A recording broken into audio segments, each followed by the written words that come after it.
we go. There we go. I always have my video on, but since this is your call, all the settings must be different. Absolutely. How's your day going otherwise? Well, it's good. Yeah. It's good. Just sorting. I always start at breakfast, start going through the emails and going on the internet and see what happened overnight and what's going to be changing our world today. It's been a daily thing, isn't it? Our world. You can never plan really anymore. No. The one of the stories I tell, I don't know how many people have said to me this year, well, how are you keeping busy with the Philharmonic not doing any concerts? And I said, for the staff, it's been busier than ever. It's the busiest it's ever been because everything we plan, then we have to cancel, which is as time consuming as planning it. And then you come up with a plan B and then you alter that because of government restrictions or changes or what have you. So it seems like everything you do 3 times. Keeps you hopping for sure. Are you at the orchestra at the moment, or are you working from home? No, this is from home. Okay. These wonderful degrees. Don't be fooled for a minute. I do not have a master's in pure mathematics.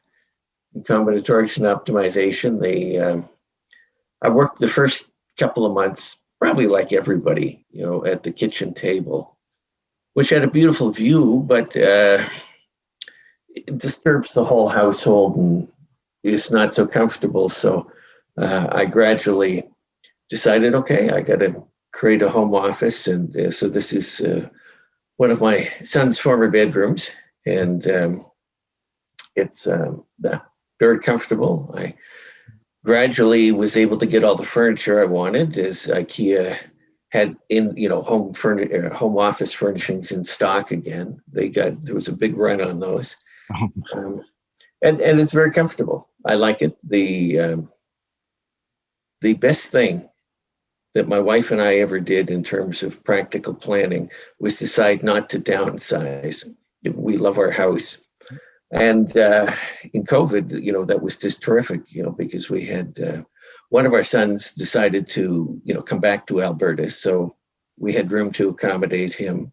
I've got my office upstairs. We have a 2-story with a walkout basement. And Cathy is a pianist and teaches and does a lot of examining work for the Royal Conservatory in Toronto.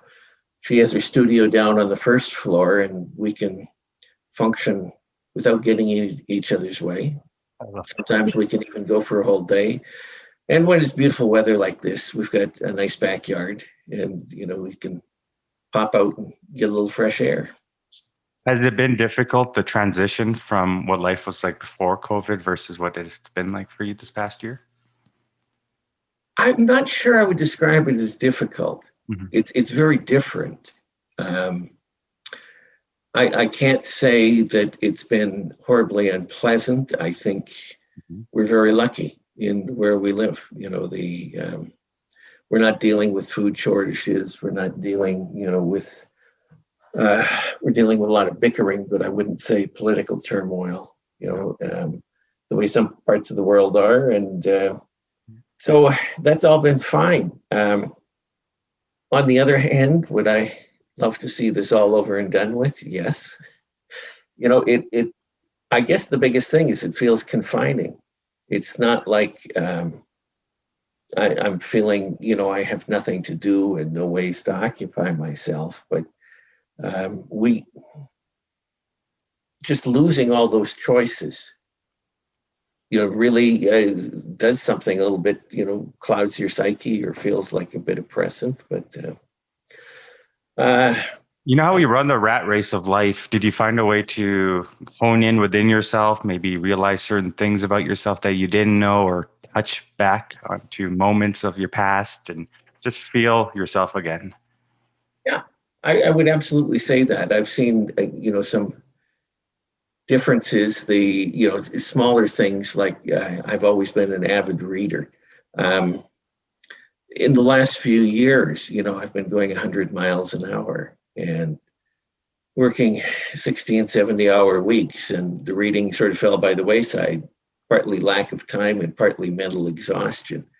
And so I've really enjoyed, getting back into reading. And of course, with Kindles and ebooks and so on, even during a pandemic, it's you have the entire world's library at your fingertips. So some of those things have been really, really positive.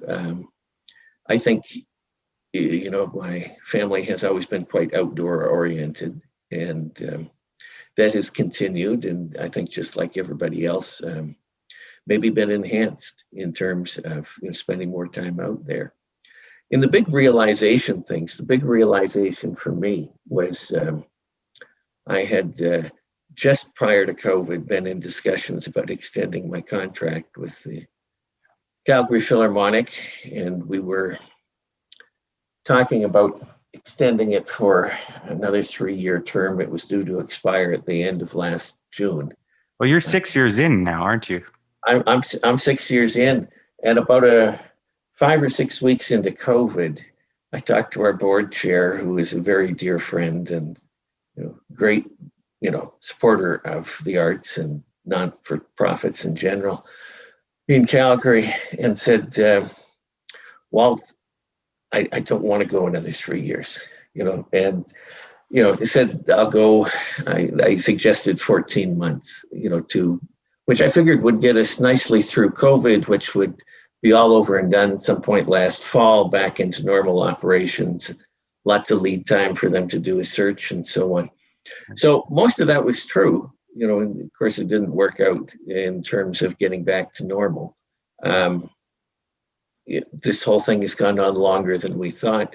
But I think for me, that was the light bulb going on. I realized in the earlier stages of COVID that, like probably most people, I had a list of things that I kept thinking, well, I'm really going to get down to that when I'm done with the CPO, when I have more time, when I have this. And then I realized, well, maybe I better make time for those things, because who knows what life holds. Mm-hmm.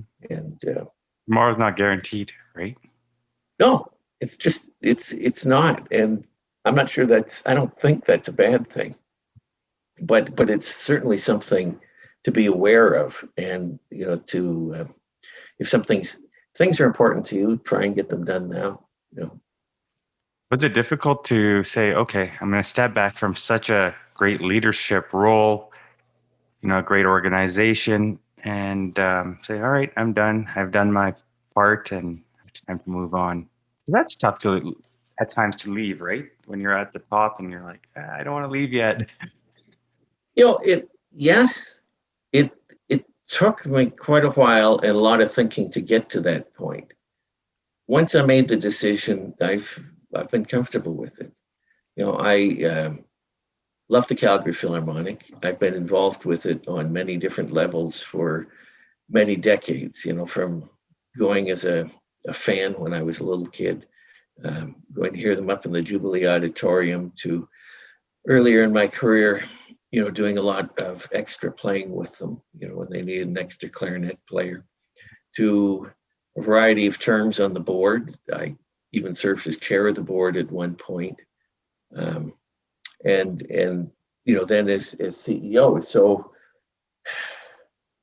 it's always been, if you like, part of what my musical life has been. And I've enjoyed that enormously. But that won't end.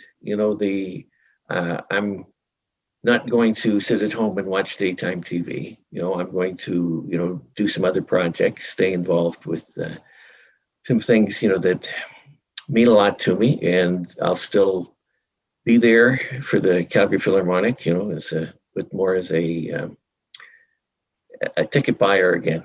And I won't be, or I'm going to try not to go in and, sit there and look around and say, well, how many tickets did we sell tonight? And are people really enjoying the concert? And, all those type of things. I just pay my money and go and enjoy the music. Have you picked up the clarinet recently? I haven't. And I guess I can say I'm not that worried about it. I kept practicing on a daily basis until 3 years ago. So for the first 3 years, I was, with the Philharmonic, and I would still play an occasional concert. And then things got busy. I had some conflict. I didn't have any concerts coming up. And I realized I hadn't picked it up in a month and a half or something. And I thought, well, okay, I'll leave it for a little while. It's always been part of my life, but I sort of in my mind set a mental deadline of 6 months in the future and said, well, if I don't get back to it by then, maybe I won't be. And I haven't sold my clarinets. I'm not ruling out the possibility of going back and playing. But I always, when I wasn't performing a lot, took pride in maintaining myself at a professional level as a player. And, at the end, I didn't feel like I had time to do that. And I was getting a lot of satisfaction with the other things musically I was organizing. So not at the moment. My wife is still an active pianist, and so I can live vicariously that way. You were instrumental in helping facilitate the Bella Theatre Concert Hall. Yes. Yeah. I was involved. It took 17 years of my life, from the very beginning, the beginning of the concept back in the late 1990s to when it opened in 2015. It took that long? Holy. It did, which is not untypical with big performing arts facilities and projects. Now, at least,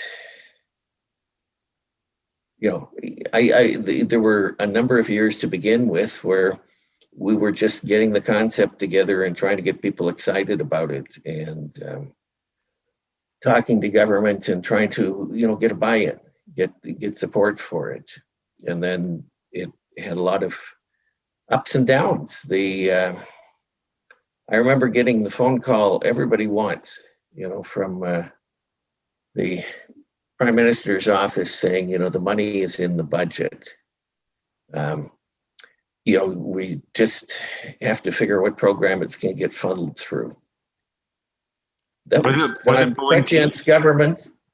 There was a scandal a few weeks later that had, didn't involve us in any way, but he ended up resigning. They called an election and the money went away like smoke. And, that was maybe 4 or 5 years in. We had to start the whole process all over again, working with a different government and rebuilding support. So it takes a very long time with a project like that. And there were a lot of people involved in that project. If I have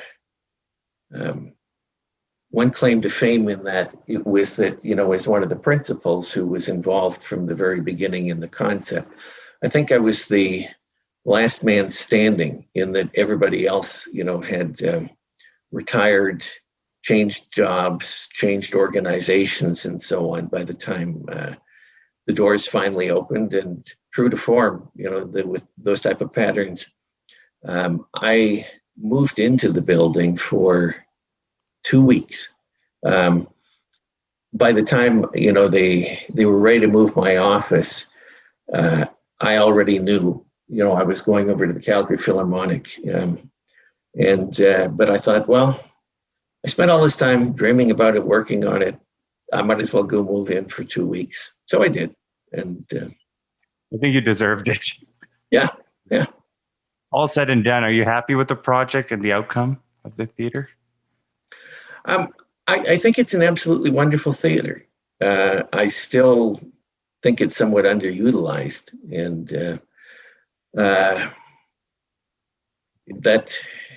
that'll change. Was it odd for you to move everything virtual and see how people had to adjust to listening to things virtually? It's never the same. I mean, it's something, but it's never the same. No, you're absolutely right. It is never the same. And I think that's the common experience. I wouldn't say it was odd in that we already knew the process. We had been working on virtual concerts, live streaming some of our actual concerts, the Jack Singer Concert Hall, for going on 5 years by the time COVID hit. So we had a lot of equipment, skills, and experience ready to go, and I think we were well positioned in that way. And I've always loved recorded music. Still one of my favorite things. When I get up and have breakfast in the morning is to have a great stereo system, on the main floor, and I'll sit and listen to things while I'm having breakfast, and I listen to music during the day, and just sitting down and listening to great music is still one of my favorite pastimes. But as a complement to live performance, not as a replacement for it. So the big change was to just be able to do the virtual concerts and the virtual activities. The other thing that I think everybody desperately misses, and that's where the difference really comes, is the energy as a performer and the energy as a listener is totally different if you're in a room full of people, or if you're a musician, if you're on stage and you're feeling and sensing the reactions of people to what you're doing on stage. And that just is as good as online activity can be.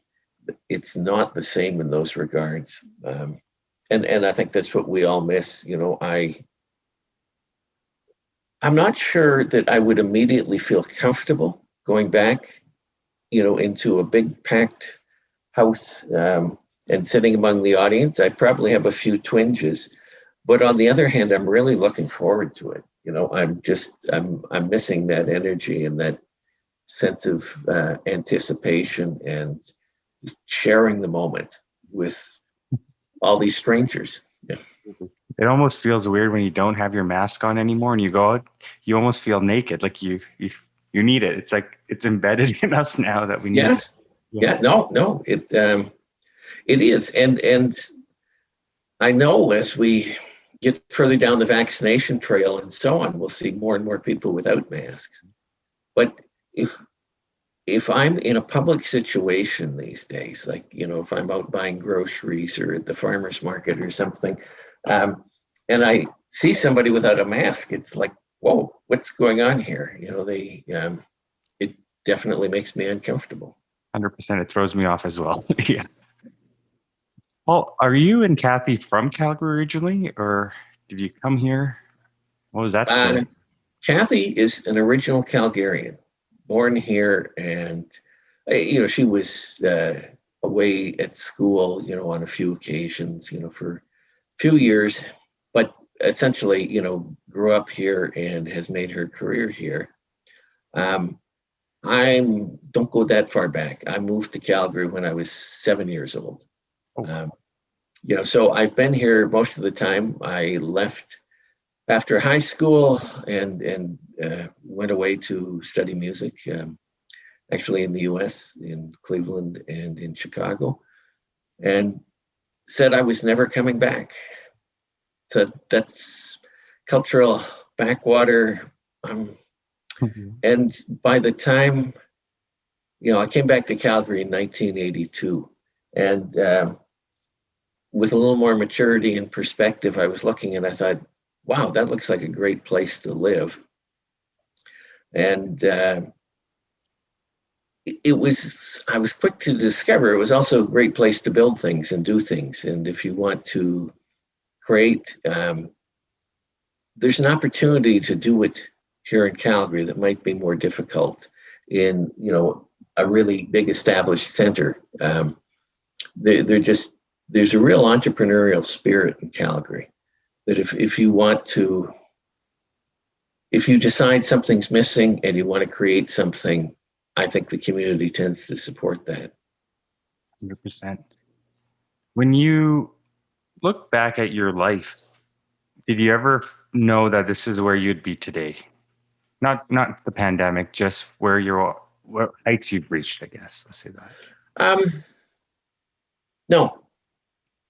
And it's never been my perspective. Now, having said that, I always thought it would be a nice thing to be the CEO of the Calgary Philharmonic. And,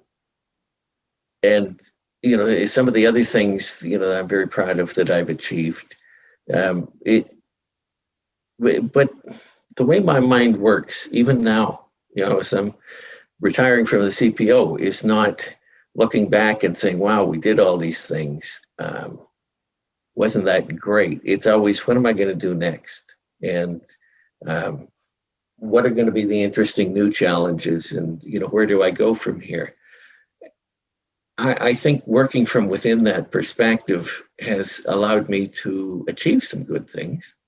And I'm very proud of those things. But that wasn't...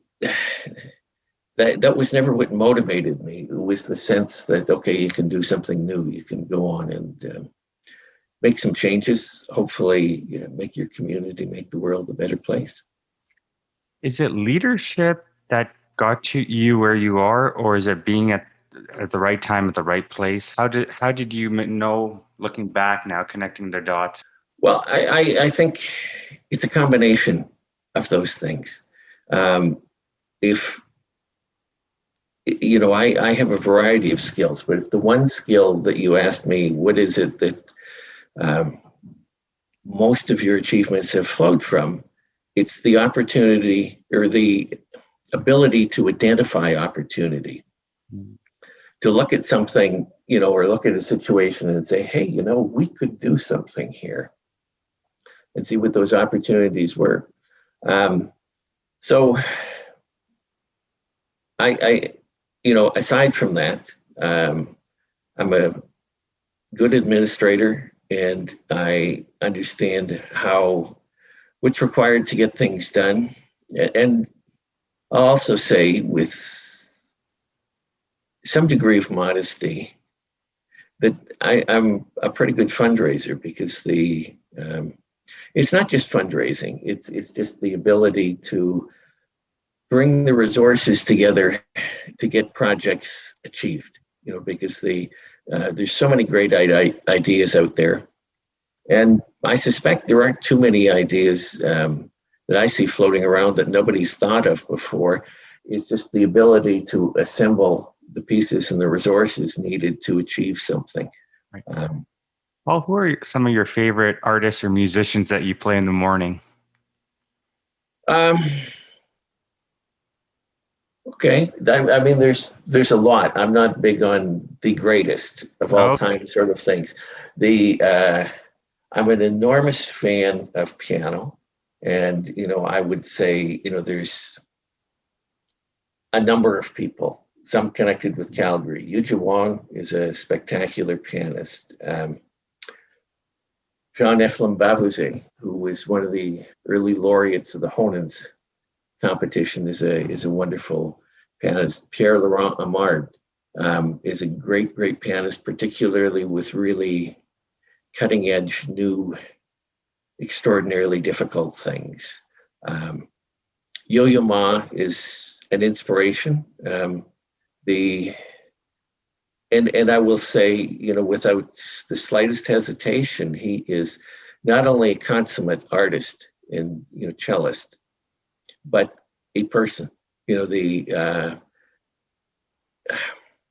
can I put it? During my career, I've had the opportunity to meet many great people, various people that would be described as geniuses. I'm not even sure what a genius is anymore, because they tend to have superb strengths in one area, but just are regular flawed people in lots of other areas of their life. So I wouldn't say I disrespect, sometimes with the star system, but I'm not in awe of it anymore. I am in awe of Yo-Yo Ma, just as a person and as an artist. He lives his life in an exemplary fashion on just about all levels. What was it about him that you admire so much? Like, was it his aura? There was something there that we couldn't see as well? Yeah, that's a good way of describing it. two things. When you meet him, when you get, to spend a little bit of time with him, he absolutely totally focuses on everything that's going on around him. If he's talking to you, he's focused on what you're saying, on what he's saying. It's, he just has this amazing ability to be present. And, he talks about that, he just, the fact that it takes a lot more energy, but it's produces far better results if you can just be absolutely present at all times. The best example I have seen of that is, there's a video on our website of the last time he played with the Calgary Philharmonic Orchestra, which is about 3 years ago, 2.5 years ago. And it's not actually the performance, as wonderful as that was. It's when he was walking out on stage to play the Dvorak Concerto in the Jack Singer Concert Hall.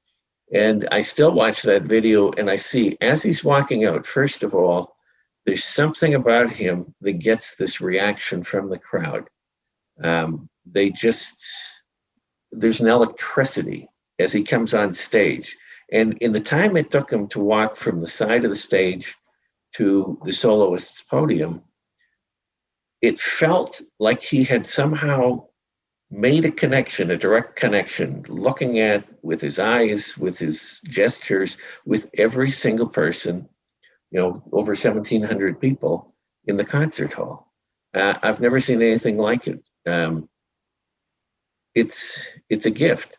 On top of that, he's a absolutely superb musician and plays the instrument on a technical level as well or better than anybody I know. But those are secondary to that first quality. Oh, of course. Paul, just to finish off here, where do you see Calgary's art scene in the future or near future, and where do you see the orchestra? Or hope to see it, let's say that. Well, what I would like to see, let me start with the orchestra. With the orchestra is we've worked very hard in the last few years to try and make the orchestra as much a part of the community as possible, to break down the barriers, to have it connect with a lot of different communities that weren't necessarily, part of the traditional classical music audience. Some of the shows we've done, the Jeremy Dutcher show that we did a year and a half ago, I was particularly proud of. Thorgy Thor. I mean, it was great to do a drag show with the Calgary Philharmonic. Place was packed. People had a wonderful time. We have made an effort to partner with every different arts organization or community organization we can figure out something to do with. And I want to see that because continued. As I've told people, not everybody in Calgary or in any city is going to be a card-carrying, season ticket holding supporter, for any organization, whether it's the Calgary Flames or whether it's the Calgary Philharmonic. But you want everybody in the community to be aware of the orchestra as a great resource and be proud of it and feel like this is part of what makes our community great. So that's very much what I would like to see, continued and, continue to grow with the orchestra, is to have that momentum. Now, I'm stumbling here because I answered the second part of your question and now I forgot the first. Where do you hope to see the art scene or the arts head? Well, I would say, in the same way I'm talking about the orchestra, maybe let me use an artist perspective, for that question. Calgary has produced some amazing artists in just about every discipline you could think of. Too often in the past, people leave.